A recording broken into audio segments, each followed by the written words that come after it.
ગુજરાત હાઈકોર્ટના પરિપત્ર સામે ડભોઈ બાર એસોસિએશન દ્વારા અચોક્કસ મુદ્દતની હડતાલ અને વિરોધ પ્રદર્શન કરવામાં આવ્યું।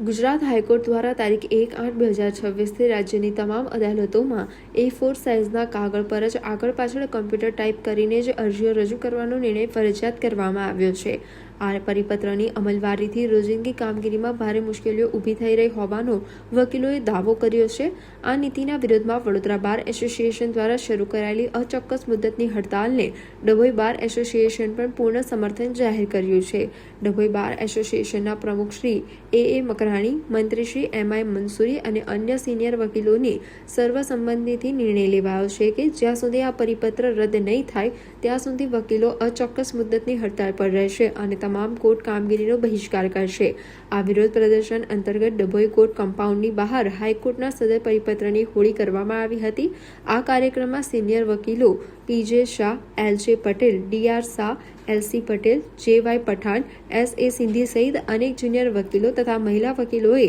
મોટી સંખ્યામાં હાજર રહી સૂત્રોચ્ચાર કરીને ઉગ્ર વિરોધ નોંધાવ્યો હતો।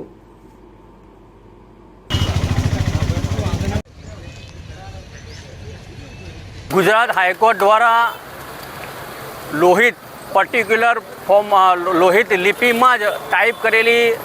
दावा अरजीओ अथवा अन्य अरजीओ कोर्ट में सामेल करवा तथा कोर्ट में रोजबरोजनी रोजिंदी प्रक्रिया जेमां मुदत अरजीओ होय के बीजी अन्य जे पर्चोनो अरजी आपवामां आवे ते पण फरजियात